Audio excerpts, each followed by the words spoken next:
which is do like, the stereotypical freshman greeting, how we all interact with each other for the first week. So, hi, I'm Chris Ryan. Nice to meet you. I'm a freshman.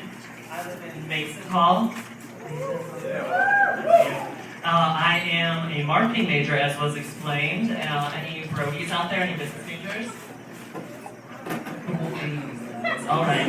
Now, I'm going to continue my joke in regards to the business college anyways. Maybe you'll appreciate it. So, I like to call students of business college brogies because, I think the street cred really makes you gangster and everything.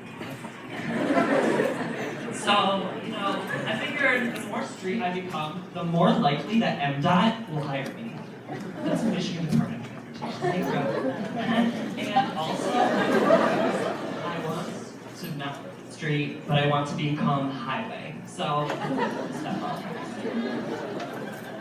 So, if you couldn't tell, well, I would like to explain where I'm from. I am from Gaylord, Michigan. Right grab the hand. Some people don't know what that is. It's horrible.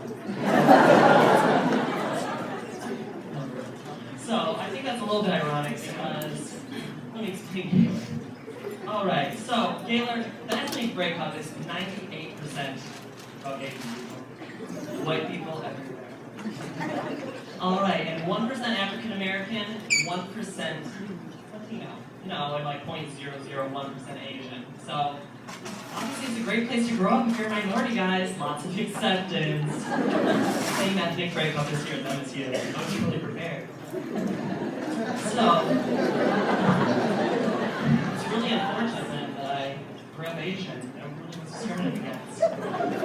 But, by the words of Lady Gaga, I was born this way. The song is about me.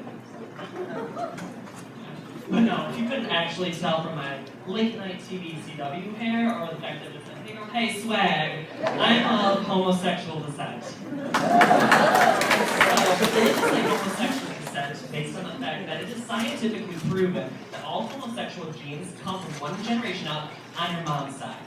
And I would like to say that my grandpa's name was Wolfie, and he did professional gymnastics. So, I think this would be a good time to give a shout out to my parents who are in the audience. Not gonna make eye contact. I just called your dad gay, Mom.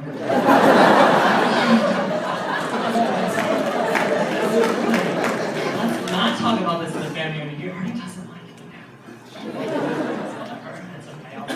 So, but now that I think about it, I don't want to be referred to as like a homosexual. Because a lot of people in the gay community like to differentiate themselves from the straight, normal community. They like to oh, we're so different, we're so cool. I'm like, no, why would you want to do that? Make it so that people think that you're like the same person. Make it so they can relate to you. So I don't want to be called like a homosexual. That's no fun because like I watch sports, like I watch football, like I have season tickets, and like I sometimes Google pictures of vaginas and then compare them to Barbie sandwiches. Like, you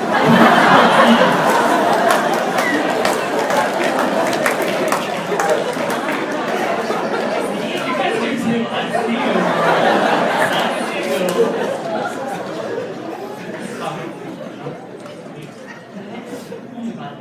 So, as I was saying, I don't want to be referred to as a homosexual. I'm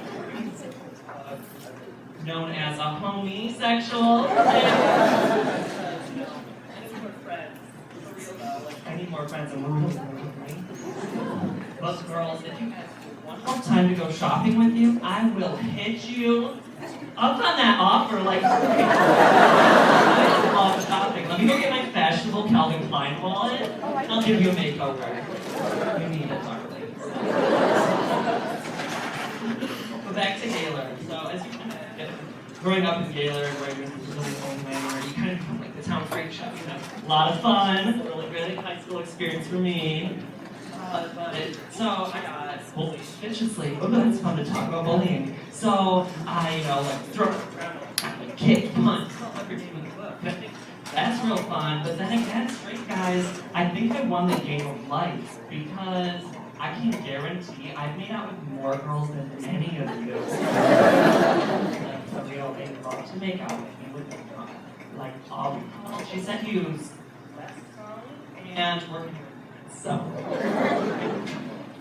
But yeah, so when I came out in my senior year of high school, you know, I came out of my very well organized and fashionable closet, and the wise Freddie, 2006 song, Clumsy, with a face like this, you don't get to stay single for very long. So, you know, when my senior year, I got my first boyfriend. We were all cute, you know how couples normally have like little couple names for each other, like Hun, Honey, Honey Bear, Honey Boo Boo, Cheerio, like, it ranges. So, I found a little name for him. I like to call him Little Bitch.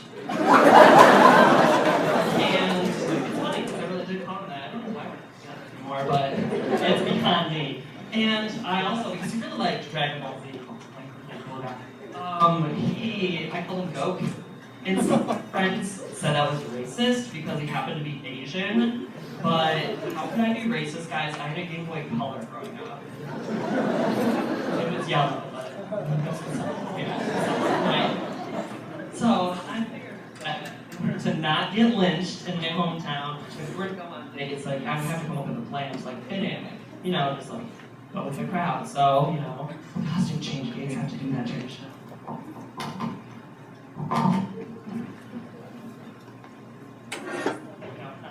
The hoodie, like, this is a lot faster. You know, put on the snapback and I became like Jeff, man.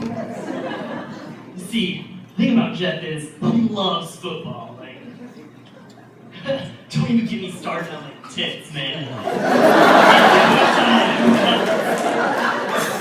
Tip? Yeah, that's that joke. Like, Drake doesn't love that, right? Like, yeah, okay. So, whenever the waiter would come up and be like, hey, what are those most pizzas we're on over there?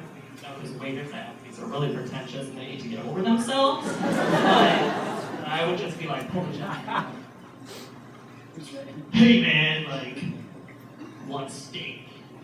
And really want some boneless buffalo wings because, you know, like, I don't want no bone. Herbs. Near my mouth. Yeah, and like, you know, see my bro right here and I, we play sports. Like, on the football team, I was the quarterback, he was my tight end. See,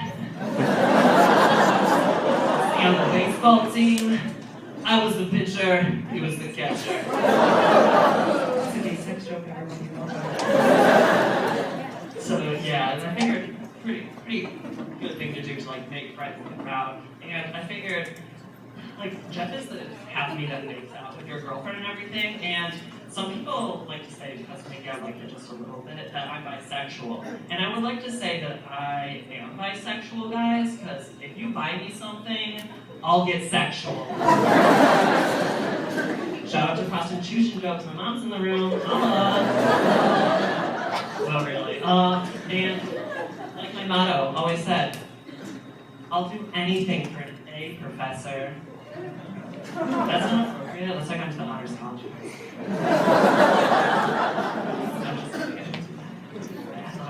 So, you know, like, I think when I became Jeff, hey man, like, motocross, barbecue sauce, like, me and the waiter and everyone in the surrounding restaurants, like, relates to me. We all bonded. We all, like, really got to know each other. We bonded over our mutual love of vaginal goodness. And I think that's really important in today's friendships. So, you know, good stuff. But I just want to say, if there's one thing I've learned from becoming a new person who has to try to fit into society, and I think this plays a really important message to today's youth, that snapbacks solve world problems. Like, for real. Thank you guys for coming to watch me tonight. You guys give me way more attention than my parents ever did growing up. I'm just kidding, Mom. Don't commit suicide. All right, thanks so much.